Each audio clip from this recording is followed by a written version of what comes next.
Bismillahirrahmanirrahim.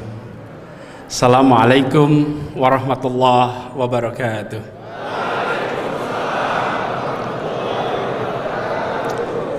Alhamdulillah. Alhamdulillahilladzi arsala rasulahu bil huda wa dinil haq liyudhhirahu ala dini kullihi wa kafa billahi syahida. Asyhadu an la ilaha illallah wa asyhadu anna Muhammadan abduhu wa rasuluh. Allahumma sholli ala sayyidina Muhammad wa ala alihi wa ashabihi ajmain. Amma ba'du. Izinkan saya menyapa pimpinan Takmir Masjid Kampus Dr. Rizal Mustansir dan seluruh jajaran Takmir Masjid Kampus, Imam Masjid Kampus Bapak Dr. Muhammad Nur, jajaran pembina dan seluruh jamaah sholat tarawih rahimakumullah. Alhamdulillah, kita bersyukur Allah Subhanahu wa taala malam hari ini diberikan nikmat sehat bisa bersama-sama hadir di dalam kegiatan tarawih sholat tarawih di rangkaian Ramadan di Masjid Kampus ini. Saya bersyukur sekali hari ini bisa kembali ke kampus Universitas Gadjah Mada. Dan saya harus sampaikan nih Bapak dosen semua yang hadir di sini, sebagian dosen-dosen ini teman saya. Jadi teman-teman SMA, teman kuliah. Ini Mas Agung nih wakil dekan. Dulu selalu ranking 1 gitu. Yang ranking 1 bertahan di UGM gitu. Yang rankingnya belasan baru keluar dari Jogja gitu ya kira-kira. Tapi saya bersyukur, kenapa? Panitianya luar biasa persisten mengundang gitu. Jadi namanya Yusuf Maulana, di mana ini Mas Yusuf Maulana? Mana Yusuf Maulana? Oh ini ya. WA sehari 3 kali Mas. Lebih sering dari minum obat. Ngecek bisa datang atau tidak. Saya sampaikan insya Allah nanti diatur. Karena prinsipnya begini, lebih baik mendadak datang daripada mendadak batal. Ya kan? Sudah spanduk dipasang, tapi kelihatannya panitia Jamaah Salahuddin sama Masjid Kampus ini sama. Saya juga dulu ketika panitia begitu, pasang dulu namanya, tulisi di bawahnya, menunggu konfirmasi. Lah ya kalau nggak datang dikira belenjani loh. Jadi alhamdulillah sampai juga di kampus tercinta. Sore tadi saya mendarat, kemudian sempat mampir di Jalan Kaliurang, rumah kami dulu, dan akhirnya sampai juga di Masjid Kampus yang suasananya Masya Allah. Ini menggambarkan Gadjah Mada tetap sebagai sebuah universitas perjuangan. Walaupun kelihatannya sudah kelasnya beda. Kalau dulu jajarannya sepeda dan motor, kalau sekarang padatnya mobil juga. Kelihatannya Gadjah Mada sudah naik kelas. Kita dulu ketika kuliah merasakan kampus deso. Nah saya dapat temanya perkotaan, dibicarakan di kampus yang ngurusin pedesaan. Dulu kita itu memang agak, zaman angkatan kita agak terbelakang. Bahkan KFC baru buka di sini, teman-teman. Kalau KFC udah banyak, zaman dulu baru pertama kali buka. Kami rombongan datang ke sana beli KFC di Malioboro. Datang pesanannya, terus ada kentang goreng. Terus orangnya tanya, Mas, ini anak-anak aktivis semua nih. Mas, udah lengkap belum pesennya? Masih kurang Mbak, kurang French fries. Lah padahal kentangnya sudah di situ. Cuman kita itu tidak tahu bahwa kentang goreng itu adalah French fries. Itulah mahasiswa Gadjah Mada waktu itu kira-kira. kami berangkat bikin training di Kalimantan Timur. Sudah berangkat rombongan, saya berdua dengan Pak Rahmat Hidayat itu sekarang dekan Fakultas Psikologi UGM. Pak Rahmat Hidayat itu dekan, dulu saya dengan beliau terbang berdua Kalimantan. Lalu yang di base camp kita, anak-anak aktivis semua ditelepon dari Kalimantan, nanyakan, Mas Anies sudah berangkat belum? Sudah. Jam berapa? Sudah jam 2 gitu. Jam 2 itu take off atau landing? Yang terima telepon, apa yo? Ini take off atau landing yo? Take off apa? Ya sing munggah kuwi gitu ya. Nek sing ngene apa? Apa ya? Take off landing ya. Take off dan landing pun kita tidak bisa membedakan waktu itu.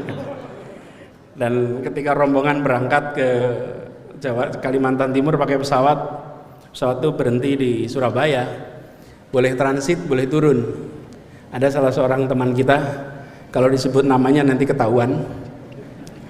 Dia tidak mau turun dari pesawat. Tunggu lama sekali nggak turun. Kemudian ditanyain, yang tanya itu namanya Elan Satriawan, ini dosen Fakultas Ekonomi. Tanya, mudun yo, ora aku ning kene wae. Mudun wae, ora sah aku kene wae gitu. Ngopo? Iki lem bukake piye gitu. Dia tidak bisa membuka seat belt di situ. Jadi dia bertahan di dalam pesawat tidak turun gitu. Okay. Tapi dia itulah yang diantara kita semua satu angkatan paling banyak keliling dunia karena dia menjadi wartawan di saat Gus Dur presiden, tugasnya di istana. Jadi keliling dunia paling banyak. Pria yang tidak bisa membuka seat belt itu adalah pria yang paling banyak keliling dunia. Gitu. Jadi banyak sekali pengalaman kami. Kalau buat saya Gajah Mada itu bukan tempat kuliah saja, karena masa kecil saya di kampus ini. Rumah saya hanya 500 meter di utara kampus. SD saya di Sekip, namanya SD Percobaan 2. Nah ini juga contohnya di Jogja sama Jakarta, bedanya itu. Jakarta sama Jogja sama-sama punya sekolah laboratori, tapi yang di sana namanya lab school. Kalau di Jogja SD Percobaan. Ya, waduh lah ya, sekolahnya di mana Mas? SD Percobaan. Oh ya toh, alat coba-coba ya gitu. Ya itulah bedanya nuansa Jakarta. Jadi akhirnya sampai selesai dan meneruskan keluar. Tapi saya bersyukur sekali malam ini bisa kembali, dan tema yang diberikan kepada saya ini asalnya adalah tentang kota. Mungkin karena saya sedang mengurus ibu kota, walaupun sebentar lagi tidak lagi jadi ibu kota. Mau nggak pindah? Warga Jogja yang nggak ada pengaruhnya lah. Jadi saya masih ngurus kota dan dianggap bicara tentang kota gitu. Dan kelihatannya di kampus ini memang semangat pergerakan itu masih hidup. Walaupun tadi diumumkan jangan ada spanduk gitu. Jadi alhamdulillah malam ini nggak kelihatan ada spanduk, kelihatan di sini ya. Nah, ya. Ya, ada gilirannya nanti. Tiap-tiap generasi, balik generasi muda seperti sekarang bicaranya memang ke depan. Anak muda membicarakan masa depan. Orang tua bercerita masa lalu. Jadi tadi ketika saya cerita dulu, ini tanda-tanda ini sebetulnya.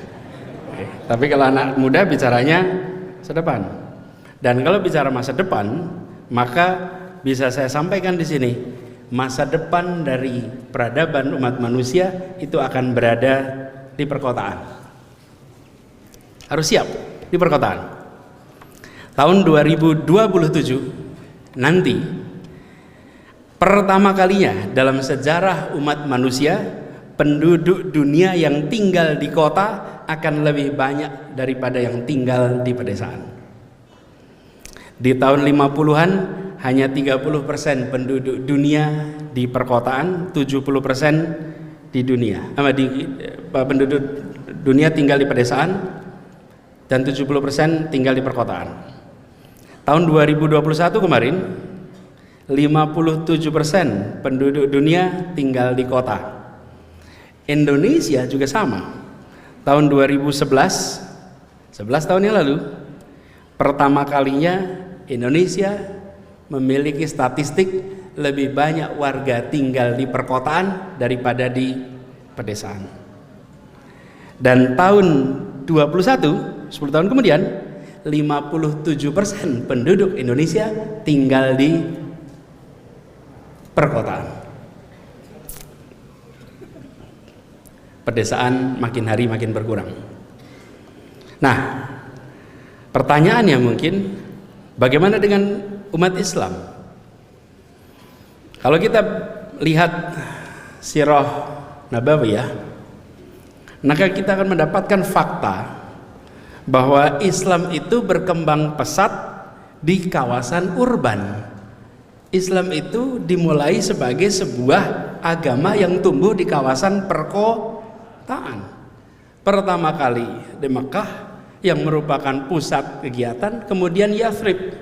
Yathrib ini juga adalah sebuah kota yang hidup, yang kotanya padat dengan penduduk, dan semua urusan yang disebut sebagai pengelolaan pemerintahan sesungguhnya adalah pemerintahan kota. Bahkan sekarang kita di bulan suci Ramadan, ketika turun perintah,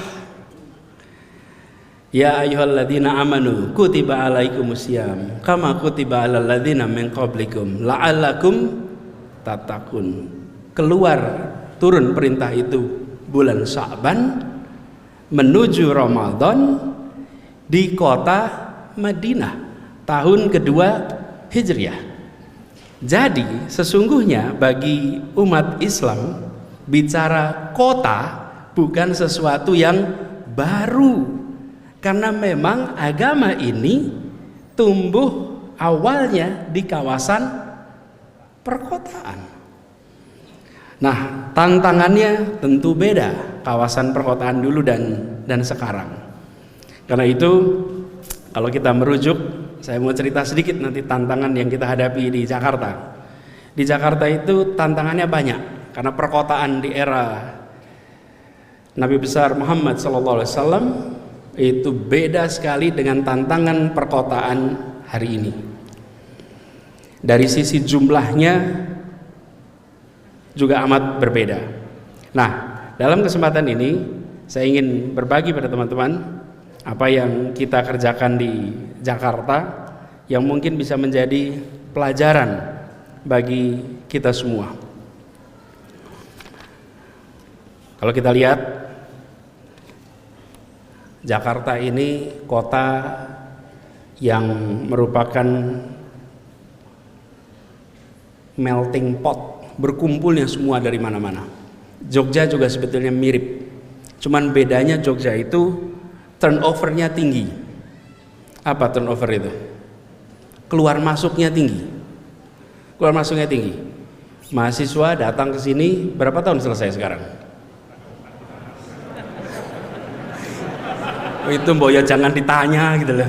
Nanti kan madeg kalau ditanya berapa tahun saya. Yang sudah 4+ itu rada deg-degan sekarang. Kalau zaman saya dulu 5+. Kalau udah 5 tahun, 6 tahun, selebihnya sudah agak malu menyebut angkatan. Nah, turnovernya tinggi. Masuk 4 tahun, 5 tahun keluar, masuk keluar. Jadi tempat seperti Jogja walaupun sangat representatif secara asal usul, tetapi mayoritas numpang lewat. Masuk 4 tahun, walaupun sekali pernah minum air Jogja, sujud di kota Jogja, tidak akan pernah bisa melupakan kota ini. Nggak akan pernah. Jogja itu romantis sekali bagi yang punya kenangan. Mohon maaf kalau nggak punya kenangan yang nyon sewu. Bagi yang punya kenangan, Jogja itu romantis sekali. Kota yang setiap sudutnya meninggalkan kenangan yang khas. Nah, tapi saya tidak bicara Jogja hari ini. Saya ingin bicara tentang bagaimana tantangan perkotaan. Nah, kalau kita lihat kota seperti Jakarta, salah satu tantangan terbesar adalah pergerakan penduduknya. Jakarta itu secara resmi penduduknya 11 juta sekarang. Tapi kendaraan bermotornya roda 2 13 juta. Nah, piye kowe Mas? Motornya 13. Sebetulnya begini, 13 juta itu tidak semuanya di Jakarta. Sebagian motornya ada di Jogja sini. Mahasiswa kalau datang ke Jogja tidak balik nama. Betul nggak? Plat nomornya masih menggunakan plat nomor itu yang dikeluhkan sama Pemkot Jogja sama Pemprov Jogja. Karena yang rusak jalannya di Jogja, bayar pajaknya di kampung halaman. Loh betul loh. Makanya saudara-saudara, teman-teman semuanya, Mbok Yoroto ini sedikit simpati sedikit sama Jogja. Tinggal di Jogja, bayarlah pajak kendaraan bermotornya di Jogja. Nah, apa yang terjadi dengan 13 juta motor dan 3 juta kendaraan roda 4? Kendaraan roda 4. Jadi 16 juta kendaraan bermotor dengan 11 juta penduduk. Ukurannya hanya 600 km persegi. Jakarta itu 20 kali 30 kira-kira 600 km persegi. Apa yang terjadi? Kemacetan, kemampatan yang kita biasa saksikan di Jakarta. Karena itu salah satu hal pertama yang kami coba lakukan ketika di Jakarta adalah mengurangi jumlah kendaraan pribadi dan menambah jumlah kendaraan umum. Apa yang dilakukan? Kita bangun yang namanya Jaklingko. Jaklingko ini satu sistem di mana seluruh transportasi umum digabungkan menjadi satu kesatuan. Ada lebih dari 27 operator. Dan teman-teman semua, saya rapat dengan para operator kendaraan bermotor di Jakarta itu mungkin rapat paling panas yang pernah saya ikuti. Karena para pengelola kendaraan bermotor itu semuanya merasakan tekanan. Ngomongnya terus terang, Pak Gubernur, Pemprov DKI Jakarta ini tidak adil. Anda operator, tapi Anda juga regulator. Anda bikin regulasi yang menguntungkan untuk Anda, tapi merugikan untuk operator-operator. Apa operator itu? Kopaja, Komilet Jaya, apalagi Metro Mini dan sebagainya. Yang semuanya merasakan tekanan luar biasa. Jadi saya katakan kita mau selesaikan sama-sama. Ada lebih dari 25 operator. Yuk kita duduk bareng-bareng. Duduk bareng-bareng apa? Saya sampaikan, kami ingin kendaraan umum di Jakarta itu terjangkau harganya, terjangkau jaraknya, dan nyaman. Yuk duduk sama-sama. Dan terima kasih, Anda semua sudah menyelenggarakan transportasi umum di saat pemerintah belum bisa menyelesaikannya secara lengkap. Duduk bareng-bareng. Buatlah sebuah sistem namanya Jaklingko. Jaklingko itu sebuah sistem di mana kita ubah. Dulu warga, dan ini adalah kendaraan umum, mereka bertransaksi. Kami, pemerintah, bagiannya buat regulasi. Kita ubah.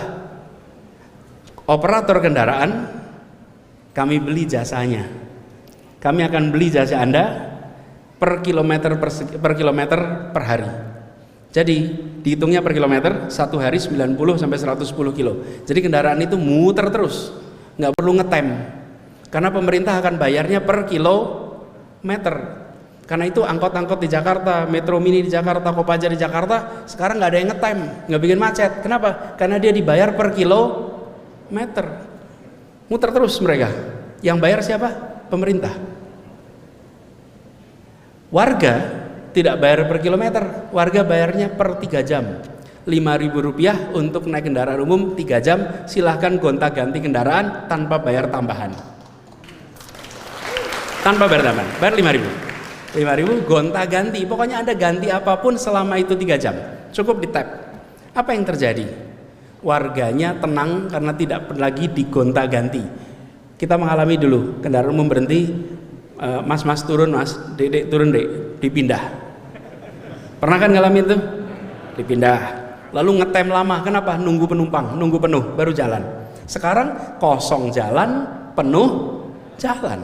Tidak ada lagi rute gemuk, tidak ada lagi rute kurus. Semua rute dibayar sama.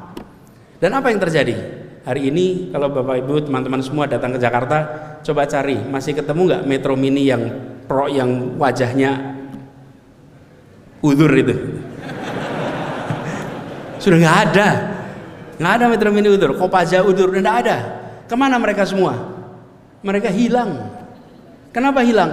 Karena pemilik-pemiliknya bisa mendapatkan kredit untuk membeli yang baru karena mereka punya kontrak dengan pemerintah untuk dilayani secara bertahun-tahun, dan sehingga mereka ganti tanpa sakit hati. Tidak ada Metro Mini Kopaja yang digusur, dan tidak ada drama. Nggak ada drama, semua selesai tanpa drama. Diajak duduk sama-sama. Nah, warga bayar 5.000, kami bayar per kilometer. Selisihnya namanya subsidi. Subsidi itu diberikan. Nah, kalau dulu karena tidak pakai subsidi, ya angkot Metro Mini uangnya nggak cukup, hanya dari bayaran para penumpang, nggak cukup. Efeknya remnya blong, koplingnya rusak, jalannya ngebut, penumpangnya meningkat ketakwaannya. Iya, lah doa sepanjang jalan kan. Jadi itu mengerikan buat mereka. Nah, sekarang anteng. Dan apa yang terjadi sesudah itu dilakukan? Ini subhanallah, kami pun tidak menduga seperti ini.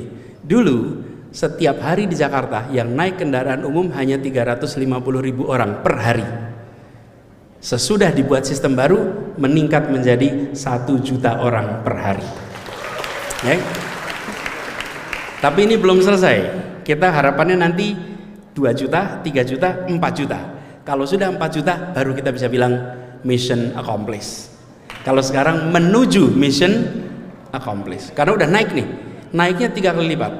Dan apa yang kemudian terjadi? Jakarta 2017 dinobatkan sebagai kota termacet nomor 4 di dunia. Prestasi itu ya jangan termacet. Nomor 4 kok termacet gitu. Termacet di dunia nomor 4 2017.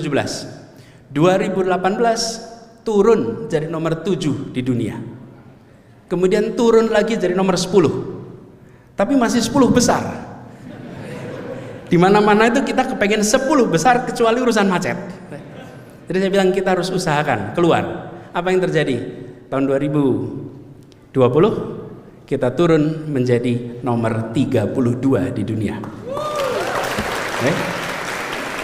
Tahun 2021 kita menjadi nomor 64 di dunia.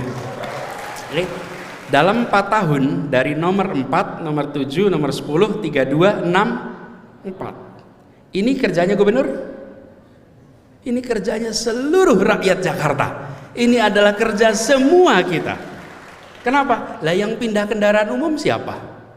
Yang pindah kendaraan umum adalah warga Jakarta. Warga Jakarta memilih untuk meninggalkan. Kenapa mereka memilih? Karena kendaraan umumnya nyaman. Nah, pasangannya kendaraan umum namanya trotoar. Jika sebuah kota menganggap kendaraan adalah beroda, maka dia tidak akan menyiapkan jalan untuk orang. Padahal alat transportasi yang dimiliki oleh semua orang namanya kaki. Kaki itu alat transportasi yang dimiliki oleh semua orang. Tapi kaki itulah yang paling tidak difasilitasi selama ini. Saya tadi buka puasa di Jalan Kaliurang pinggir jalan, habis itu sholat di Masjid Al-Ittihad Karangkuni. 200 meter melaku baik gitu kira-kiranya jalan kaki. Ternyata harus jalan kaki di aspal. Kenapa? Karena belum ada trotoar. Kita semua berharap semua kota jangan mengulangi kesalahan Jakarta. Jakarta selama berdekade-dekade, jadi bukan bertahun-tahun ya. Kalau bertahun-tahun itu nyalahkan seseorang, oke? Berdekade-dekade, oke? Hari ini sensitif soalnya. Iya, kalau saya bilang beberapa tahun, tahunnya berapa ya Mas ya? Gitu kan. Repot nanti. Udah gitu nanti potongannya repot lagi Mas videonya. Ini direkam video, ini rekam video, dipotong itu loh.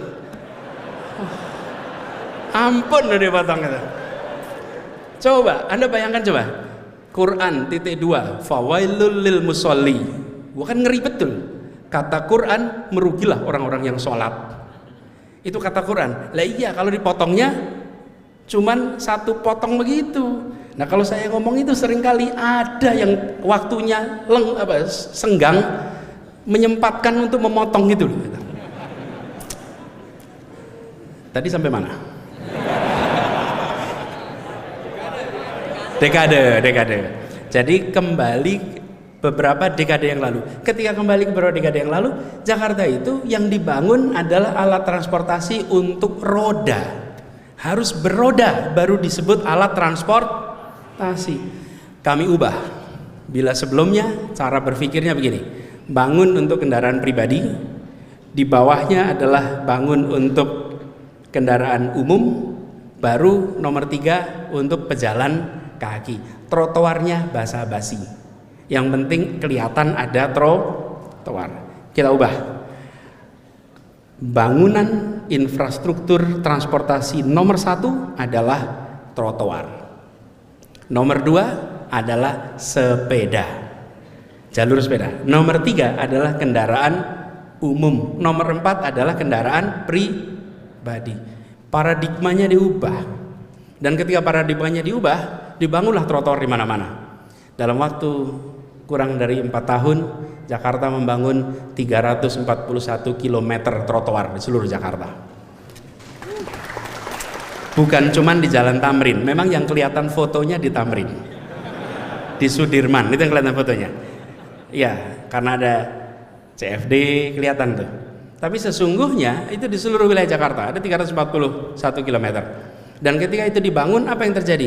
Warga mulai terbiasa jalan kaki. Dan jalan kaki itu sehat. Jalan kaki itu ramah lingkungan. Jalan kaki itu membangun kesetaraan. Jadi itu kita bangun. Nah, hal berikutnya yang saya ingin tegaskan, mengapa transportasi umum, mengapa trotoar, mengapa itu semua dibangun?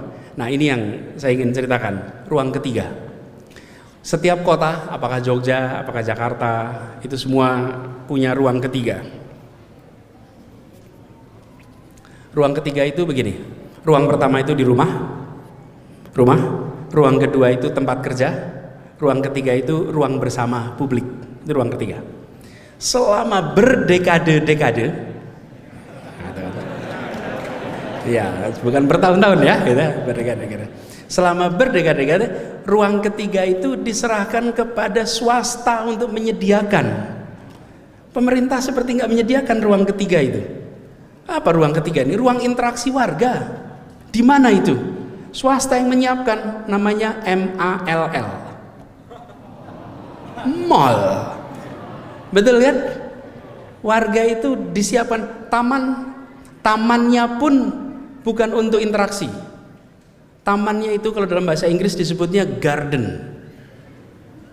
Ada dalam bahasa Indonesia taman itu 1. Kalau bahasa Inggris ada 2. Satu namanya garden, satu namanya park. Park itu tempat untuk bermain, kalau garden tempat untuk ditonton. Karena itu semua taman-taman kita itu rumputnya ada tulisannya, dilarang menginjak rumput. Lihat terus kapan mainnya anak-anak kita ini? Monas yang besarnya seperti itu, tertulis di bawahnya, dilarang menginjak rumput. Loh, rumput itu memang untuk diinjak, nanti rusak, jadi tanam lagi. Cara pandangnya beda loh, nggak apa-apa. Anak-anak kotor, main kotor, ya suruh mandi, ganti bajunya. Anak-anak main kotor, ya normal. Anak-anak tidak main kotor, kasih video game, nonton TV, jamin bersih dia. Tapi 20 tahun lagi kita menyesal itu. Apa yang terjadi? Diubah mindsetnya. Taman di Jakarta diubah menjadi park. Trotoar dibangun, transportasi umum disiapkan. Semuanya adalah ruang ketiga, ruang interaksi. Begitu Anda naik transportasi umum, apakah Anda presiden, apakah Anda gubernur, apakah Anda menteri, apakah Anda CEO, atau Anda office boy, atau Anda tidak punya pekerjaan, maka antri di baris yang sama, duduk di tempat yang sama, berdiri di tempat yang sama. Prinsip kesetaraan ditegakkan di wilayah publik. Jadi membangun transportasi umum itu bukan sekedar mengatur mobilitas penduduk. Transportasi umum itu adalah tentang sosiologi masyarakat. Bagaimana kita membangun perasaan kesetaraan, membangun perasaan kebersamaan, membangun interaksi di mana? Di ruang ketiga. Sama, taman juga begitu, trotoar juga begitu. Trotoar begitu juga. Saya beri contoh. Jalan Jenderal Sudirman di Jakarta adalah pusat kegiatan bisnis. Dulu yang ke Jalan Jenderal Sudirman siapa? Orang yang punya kantor di sana atau orang yang punya urusan di sana? Rakyat kebanyakan yang tidak punya urusan tidak masuk ke jalan itu. Itu jalan paling elit di Indonesia. Lebarnya 80 meter. Nggak ada jalan lain di Indonesia yang lebarnya 80 meter kecuali tol. Ini dalam kota 80 meter lebih. Yang datang ke sana yang punya kegiatan bisnis. Sesudah dibangun trotoar yang sangat nyaman, orang dari mana-mana datang dan merasakan tempat ini adalah milik kita. Tidak harus menjadi jutawan, tidak harus menjadi bisnismen, tapi rakyat kebanyakan bisa menikmati jalan yang paling elit di Republik ini. Itu kesetaraan. Jadi teman-teman, apa pesannya di sini? Bangun infrastruktur dengan gagasan. Bukan hanya infrastruktur untuk infrastruktur, tapi infrastruktur untuk tujuan sosial. Ada gagasan sosiologi di situ, di balik infrastruktur keras. Karena kalau hanya infrastruktur saja, dan ini kita terapkan di Jakarta. Nomor 1 gagasan, nomor 2 narasi, nomor 3 karya. Karya itu yang ketiga. Nomor 1-nya adalah gagasan, lalu narasi, lalu karya. Kalau hanya karya saja, tanpa narasi, tanpa gagasan, kita tidak bisa menjelaskan mengapa ini dibangun. Sering mengalami itu? Loh, tugas mahasiswa itu memikirkan, bukan? Ya, kita sering merasakan tiga ini harus jadi satu. Jadi ada gagasan sosiologis di situ, ada gagasan tentang kemasyarakatan, lalu transportasi sebagai infrastrukturnya, itu tadi narasinya. Dan apa yang terjadi? Perasaan kebersamaan itu hidup, perasaan untuk bisa setara itu hidup. Kenapa penting? Jakarta itu kotanya tersegregasi. Kalau CFD penuh sekali warga di luar. Kenapa penuh? Sebetulnya bukan soal olahraganya, soal dapat ruang besar. Karena rumahnya sempit, kampungnya sempit, padat, pengap. Begitu ada hari Minggu, mereka bisa CFD. Sekarang tidak perlu hanya hari Minggu, kapan saja bisa jalan-jalan di trotoar semua yang dibangun di Jakarta. Perasaan kesetaraan itu hadir. Ini yang kita ingin dorong terus, dan ini membangun perasaan persatuan. Persatuan itu harus dibangun, walaupun di sosmed sulit bersatu. Iya, tapi saya menemukan di sosmed gualaknya nggak kira-kira, pas ketemu rileks-rileks aja, bahkan roto sungkan gitu. Dan ini teman-teman, bangun perasaan persatuan ini penting. Jakarta itu simpulnya Indonesia. Bila di Jakarta terjadi rasa tenang dan teduh, maka di berbagai tempat di Indonesia juga tenang dan teduh. Bila di Jakarta tegang, maka seluruh Indonesia akan merasakan tegang. Kenapa? Karena WA grupnya sama. Lah iya, lah orang di Jakarta itu kalau ada apa-apa dia kirim ke kampung halamannya lewat WA grup. Masalah di Jakarta nular ke daerah. Dan kemudian apa yang terjadi? Ikut panas di daerah. Itulah sebabnya kenapa menjaga ketenangan, menjaga kebersamaan itu penting sekali. Nah, itu yang kita lakukan. Alhamdulillah 4 tahun ini, 5 tahun, saya sudah masuk 5 tahun, 6 bulan lagi pensiun. Nggak ada perpanjangan soalnya, Mas. Iya.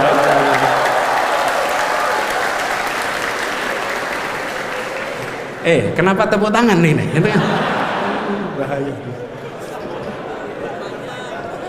Iya.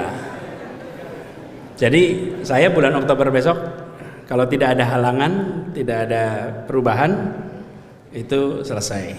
Nah, selama 4,5 tahun ini jalanin, alhamdulillah, ketenangan, keteduhan itu dibangun. Tapi itu sekalian, teman-teman semua, sebagian dari yang dikerjakan untuk membangun rasa kebersamaan, ketenangan itu tidak bisa difoto, teman-teman.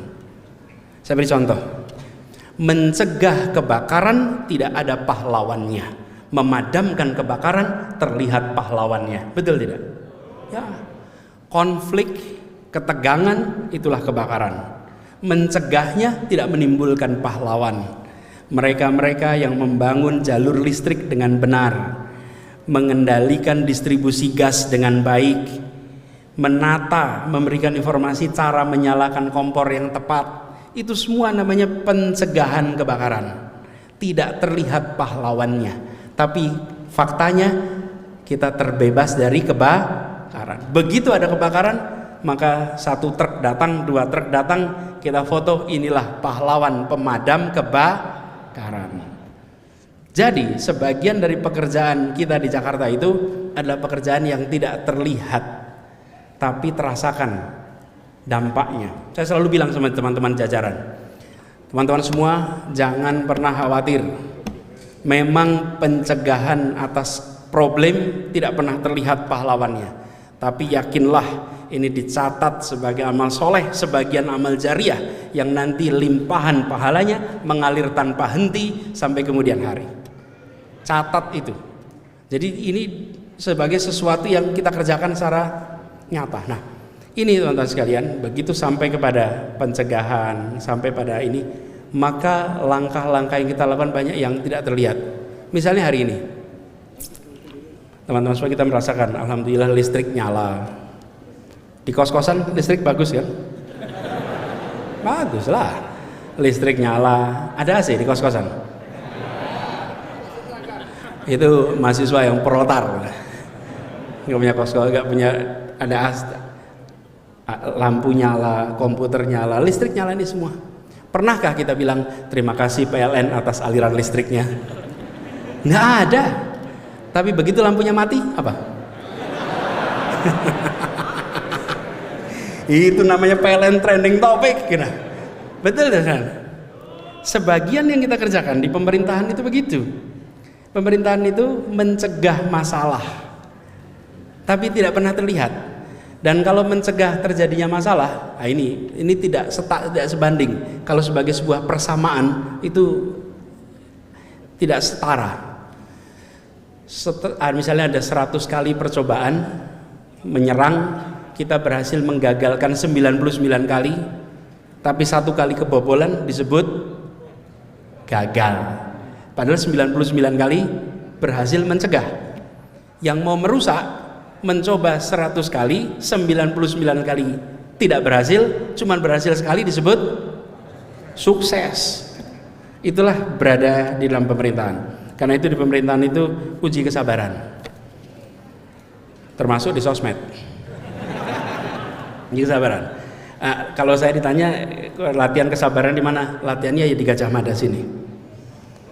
Karena di tempat ini waktu itu masih di gelanggang mahasiswa. Kita ada perbedaan-perbedaan pandangan di antara mahasiswa. Tapi kekuatan masa mahasiswa itu. Maka itu buat teman-teman semua yang masih kuliah. Ini banyak mahasiswa kan di sini. Yang mahasiswa acungkan tangan coba. Ini mahasiswa semua ini, betul. Ntar saya foto sebentar.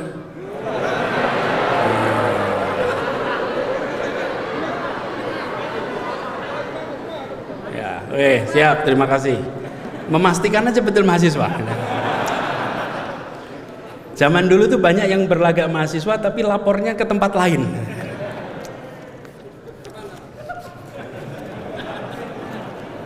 Nah, ini teman-teman, zaman mahasiswa. Waktu itu masih di gelanggang mahasiswa. Saya pernah, waktu itu saya ketua senat. Kemudian ada yang menentang senat mahasiswa. Tidak setuju dengan adanya senat. Dan apa yang terjadi? Debat. Debat pernah diadu, debat. Duduk 2 orang, saya dengan satunya yang menentang senat mahasiswa, ditonton kira-kira 300-an orang. Kalau saya lagi ngomong disorai oleh yang menentang senat, kalau dia lagi ngomong disorai oleh yang mendukung senat. Berdebat terbuka dan berteman. Karena itu kalau ada yang mengkritik tidak perlu dilaporkan. Iya.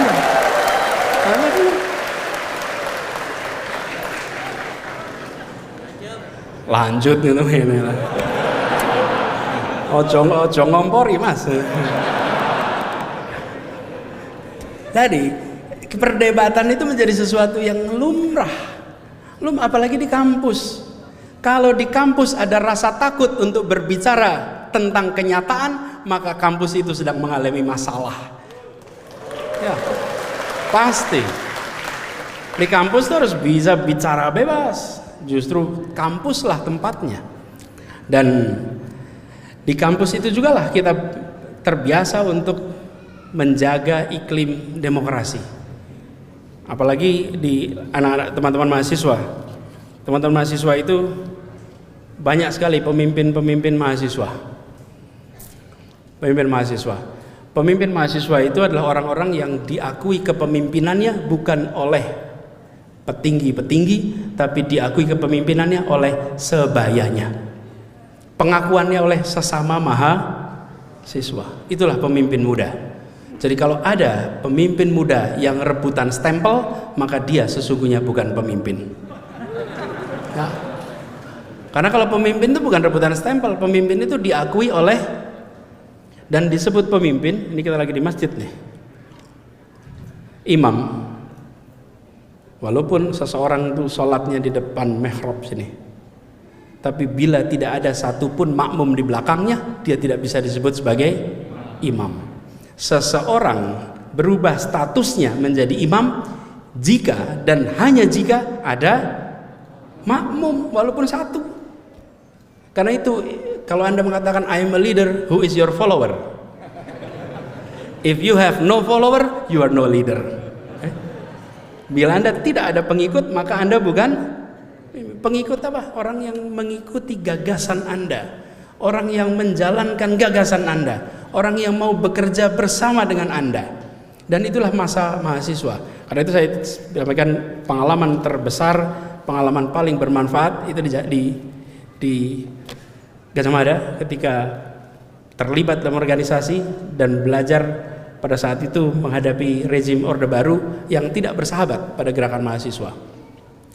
Tadi pagi waktu saya terima ada yang mengirimkan saya rekaman, bukan saya sih, di grup alumni UGM ada foto taraweh bawa spanduk di belakangnya. Enggak, ini saya lagi mau cerita pengalaman saya, bukan nanti malam tuh. Oke, pas saya lihat itu, weh podo weh, biar ada yang ngene gitu. Kita dulu itu, kami ini pernah tanggalnya 1 Maret tahunnya 94. 1 Maret 94 membuat demonstrasi di sebuah bank. Coba, demo di bank. Judulnya menduduki bank. 6 menit di bank BCA. Bawa spanduk, bawa poster, masuk ke bank BCA. Waktu itu banknya di Jalan Solo. Masih ada nggak ya Jalan Solo sekarang? Masih ada. Masuk ke situ, mahasiswa bergaya customer semua, walaupun tidak punya rekening di banknya. Waktu itu memperingati serangan umum 1 Maret Jogja, kan 1 Maret itu judulnya 6 jam di Jogja, kita 6 menit di waktu itu pakai poster itu. Kalau bahasa sekarang sih namanya oligarki gitulah kira-kiranya. Dulu belum ketemu kata itu gitu. Dulu namanya konglomerat ya. Memprotes dan dengan poster-poster dan spanduk-spanduk itu. Jadi saya tadi pagi ketika lihat itu, saya bilang di Gajah Mada masih terus ada tradisi untuk memikirkan lebih dari diktat-diktat yang harus dibaca di kelasnya ya. Walaupun ada juga aktivis yang luar biasa aktif di luar kelas, di dalam kelas pasifis.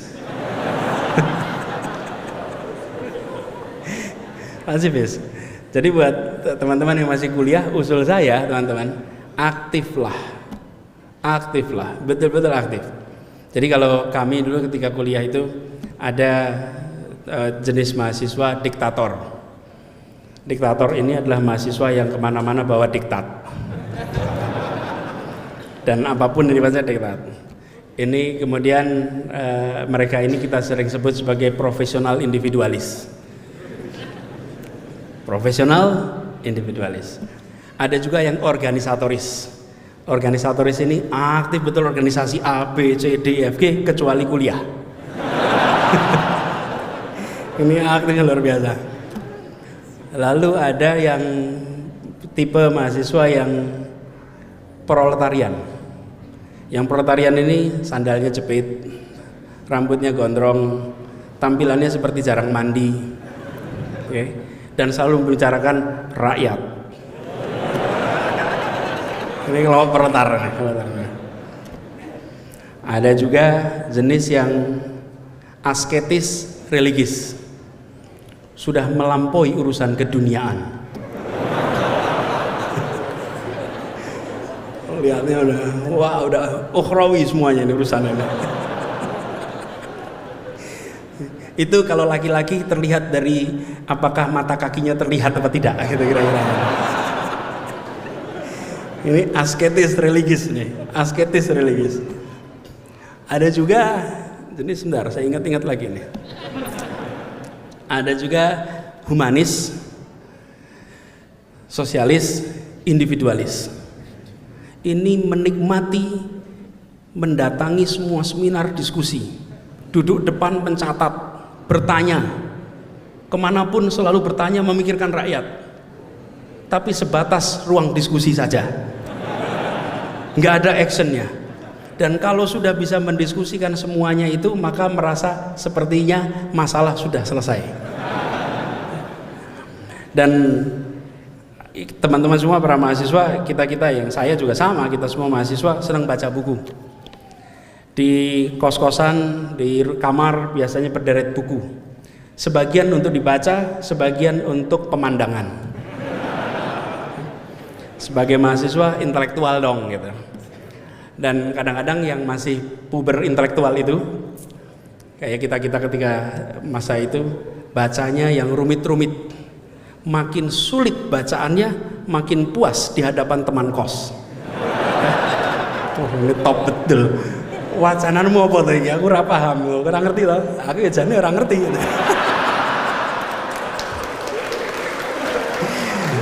Tapi kan kita punya percaya diri baca buku tebal-tebal itu kan. Baca buku tebal itu dibaca dan dibawa. Kok nggak dimasukkan tas? Ya biar kelihatan kalau itu tebal gitu kan. Kalau tipis masa tas, tebal. Dan kalau berdiskusi begitu, berdiskusi itu menggunakan diksi-diksi yang agak sulit untuk dipahami pendengarnya. Kompleks. Misalnya nih, 250 cc H2O 80% kafein. Padahal cuma mau bilang secangkir kopi panas. Tapi menggunakan diksinya suhunya 80 derajat. Nah, itulah masa mahasiswa gitu. Tapi teman-teman, periode pelatihan itu, kalau saya reflektif sedikit, kebetulan pulang ke pesantrennya dulu namanya Gajah Mada ini. Jadi saya ingin refleksikan apa yang selama ini menjadi tantangan di Jakarta, bekalnya didapatnya ketika masa pembelajaran. Dan pada masa pembelajaran itu boleh tepuk tangan buat Gajah Mada. Okay. Pada masa pembelajaran itu kita tidak tahu bahwa kita ini sedang dilatih. Dilatih untuk ditemukan dengan masalah, dilatih untuk berpikirnya sistematis, dilatih untuk berpikirnya terstruktur, dilatih untuk orientasi pada solusi. Proses pelatihan itu berjalan tanpa disadari. Sadarnya ketika ketemu masalah. Karena itu buat teman-teman semua, sungguh merugi bila berada di Jogja, apalagi di Gajah Mada, dan hanya dari tempat kosan, dari rumah ke kampus saja tanpa mengerjakan kegiatan lain. Jadilah mahasiswa yang sibuk, jadilah mahasiswa yang kekurangan waktu, jadilah mahasiswa yang kerepotan mengatur jadwal. Kalau mahasiswa santai, Anda sedang bermasalah. Wes, lihat jadwal masing-masing. Siapa yang santai ini, teman-teman? Ada yang pencinta alam nggak di sini? Ini bukan masalah, pencinta alam bukan masalah. Ada yang pencinta alam? Ada, atau gini dah, ada yang suka naik gunung? Nah, naik gunung ya. Apa yang menarik? Teman-teman kalau naik gunung, berangkatnya jam berapa? Malam. Habis isya berangkat, bukan? Supaya apa? Sampainya pas menjelang subuh, betul ya? Lalu lihat matahari terbit. Dulu kita sering ke Kaliurang, Bebeng, tempatnya waktu itu masih ke rumahnya Mbah Marijan. Ya, rumah Mbah Marijan itu posnya, habis itu kita naik ke atas sampai ke Merapi. Selalu naiknya malam, jam 8, jam 9 naik ke atas. Sampai ke puncak, lihat matahari terbit, lalu turun. Refleksi saja, apa sih yang terjadi kalau mendaki gunung itu? Ketika kita mendaki gunung dalam kegelapan, kita belum tentu tahu rute. Tapi yang pasti, kalau jalannya itu datar, maka kita tidak sedang kemana-mana. Okay? Kalau jalannya itu menurun, kita lebih tidak kemana-mana. Jalan datar itu nyaman, jalan menurun itu lebih nyaman. Tapi kalau jalan kita mendaki, kita tahu bahwa ini pasti menuju ke puncak. Dan mendaki itu pasti berat, mendaki itu pasti penuh tantangan. Tapi mendaki itulah yang mengantarkan kita ke puncak-puncak baru yang bisa kita raih. Nah, jadi kalau lagi kuliah dan jalannya datar, okay, dan kalau lagi kuliah jalannya menurun, apa artinya? Sedang tidak kemana-mana. Insya Allah yang memilih hadir ke tempat ini adalah orang-orang yang selalu siap memilih jalan yang mendaki. Loh, Anda kan bisa aja di rumah nonton santai, bukan? Anda memilih datang. Sama, saya waktu itu kalau biasanya dulu dialog Ramadan itu harinya Minggu. Udah lihat zaman hari Minggu. Hari Minggu kita datang, duduk paling depan. Waktu itu tidak punya mikrofon dan alat-alat ini, nyatet. Kepuasannya adalah ketika berbicara, mendengar langsung dari pembicara-pembicara yang datang dari Jakarta. Dan inilah teman-teman semuanya contoh, saya refleksikan apa yang kita alami di Jakarta dengan apa yang menjadi pengalaman ketika masa-masa kuliah dulu. Jadi buat teman-teman semua di sini, perjalanan Anda masih panjang. Kalau tadi disebut judul resmi yang diumumkan lewat kegiatan ini adalah Indonesia ke depan. Anda semua adalah pemilik Indonesia ke depan. Teman-teman semua adalah orang-orang yang akan meneruskan sejarah di Republik ini. Jadi saya titip pada teman-teman semua. Ini judulnya, menjadi manusia bernilai, menyongsong Indonesia memimpin 2045. Dan Indonesia tidak akan bisa mengambil posisi global kalau kita manusia-manusia tidak global. Saya sering garis bawahi, lokasi lahir boleh di mana saja, lokasi belajar boleh di Jogja, tapi kompetensi harus tingkat dunia. Kompetensi dunia. Dan kalau kompetensi dunia, akarnya apa? Iman, Islam, akhlak. Ini akarnya nih, jangan goyang itu. Itu pegang tuh, yang kuat. Iman, Islam, akhlak itu pegang tuh. Oke? Sesudah itu bangun kompetensinya di bidangnya masing-masing. Ini betul-betul saya titip. Kenapa? Gapnya sekarang kuat, teman-teman. Kuat sekali, jauh sekali. Harus. Jadi kalau di Jogja, saya berharap teman-teman membangun jejaring global. Semua punya HP, punya Facebook, punya apa lagi? Instagram, punya TikTok, apalagi Hello dan lain-lain lah. Facebook, siapa temannya di sini? Kalau yang di Facebook itu adalah teman SD, SMP, tetangga, dan teman kuliah, maka alat amat maju ini digunakan untuk melanggengkan hubungan tradisional masa lalu. Okay?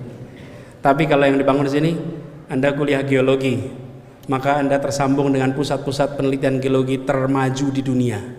Anda tergabung dengan ahli-ahli geologi termaju di dunia. Apa yang terjadi? Lokasi yang tampaknya jauh tersambungkan dengan teknologi. Ini hikmah dari pandemi. Pandemi kemarin memberikan hikmah kepada kita untuk pemanfaatan teknologi bagi pemotongan jarak yang semula amat jauh. Jadi teman-teman semua, PR kita masih banyak. Saya di Jakarta, PR-nya juga masih banyak. Karena itu kalau saya sampaikan beberapa hal yang mendasar tentang mobilitas dan lain-lain, itu contoh yang kita selesaikan. Tapi yang terakhir, saya nilai yang paling saya bawa dari Gajah Mada ini adalah pesan tentang keadilan. Kampus ini itu serius memikirkan soal ketimpangan. Kampus ini mendidik kita untuk bicara tentang keadilan. Dan ketika saya bertugas di Jakarta, ini salah satu yang saya pegang. Di Jakarta ini sekalian, teman-teman, harga tanah itu mahal dan tanahnya tidak bisa tambah. Tanah di Jakarta itu segitu aja. Apa yang terjadi? Ada satu periode di mana PBB di Jakarta itu naik 500%, 5 kali lipat. Kalau naik sampai 500% artinya apa? Artinya ini adalah kebijakan pemindahan warga tidak mampu keluar Jakarta. Karena itu ketika ini sudah terjadi beberapa waktu yang lalu, ya, nggak usah disebut tahunnya. Tapi apa yang terjadi? Banyak orang yang tergeser di Jakarta. Kota-kota, kawasan-kawasan kota yang dulunya penuh dengan tokoh-tokoh seperti Menteng, satu-satu menjual rumahnya. Kenapa? Tidak mampu bayar PBB. PBB-nya mahal sekali karena NJOP-nya 500%. Jadi kemarin kami buat kebijakan di Jakarta ini bahwa PBB tidak boleh naik karena itu PBB selama ini tidak pernah dinaikkan. Lalu yang kedua, pembebasan PBB bagi semua orang yang berjasa bagi Republik ini. Semua. Guru, dosen UGM kalau rumahnya Jakarta gratis PBB-nya. Masalahnya rumahnya di Jogja, jadi bayar PBB nih. Tapi di Jakarta guru dosen 0 PBB-nya. Keluarga pahlawan, keluarga dosen sampai 3 generasi 0. Apa pesannya misalnya kan? Bahwa jangan sampai keluarga-keluarga pendiri Republik ini mereka terusir dari tanah yang mereka perjuangkan kemerdekaannya. Boleh. Dan itu pesan yang sangat kuat. Almarhum Pak Mubiarto, dosen saya, Pak Mubiarto, kemudian Profesor Lukman Sutresno, Allahyarham, semua sudah wafat sekarang. Mereka orang-orang yang selalu menekankan pada masa-masa kuliah dulu betapa pentingnya menjaga itu. Dan banyak nama-nama lain yang kita ingat. Karena itu saya berharap buat teman-teman semua di sini gunakan kesempatan pembelajaran yang ada untuk menjadi bekal ya hari ini ya besok. Karena mahasiswa itu 2 peran, peran kekinian, peran masa depan. Peran kekinian Anda bagian dari masyarakat. Mahasiswa tidak boleh berhenti kritis. Mahasiswa harus kritis. Karena kalau mahasiswa tidak kritis, maka dia sedang mematikan peran kekiniannya sambil menyiapkan masa depan. Karena kemudaannya punya masa depan. Dan mengkritik itu boleh-boleh saja. Itu hak Anda dan itu harus dimanfaatkan. Untuk apa? Menajamkan kepekaan atas persoalan di masyarakat. Insya Allah nantinya ini akan menjadi bekal. Dan saya ingin sampaikan terima kasih pada Masjid Kampus Jamaah Salahuddin. Saya lihat daftar ceramahnya itu sampai menjadi viral tulisannya ikut ceramah di kampus UGM, di Masjid Kampus setiap hari bisa jadi doktor. Lah berat sekali ini materinya dari hari ke hari dengan pembicara yang macam-macam semuanya. Ini kesempatan yang tidak bisa Anda ulang. Kita berharap itu dimanfaatkan dan insya Allah ini menjadi bekal. Bapak-Ibu sekalian, saya akan akhiri sampai di sini. Dan saya ingin sampaikan terima kasih. Terima kasih pada saudara semua yang hadir. Saya minta kita saling mendoakan. Doakan saya 6 bulan ke depan bisa husnul khotimah. Dan saya doakan Anda semua yang sedang kuliah bisa kuliahnya tuntas. Dientengkan jodohnya. Lebih keras tuh suaranya. Lebih keras suaranya. Dan insya Allah nantinya bisa tuntas kuliahnya. Yang sedang menyelesaikan skripsi segera tuntas skripsinya. Saya pernah buat kriteria apa skripsi yang baik. Nah itu dia. Skripsi yang selesai. Jadi skripsi yang selesai. Tuntaskan itu semua, insya Allah nanti menjadi sarjana-sarjana Gajah Mada yang memberikan manfaat bagi masyarakat di Indonesia. Terima kasih, kurang lebih mohon dimaafkan. Billahi taufiq wal hidayah, wallahu muwaffiq ila aqwamit thoriq. Assalamualaikum warahmatullahi wabarakatuh.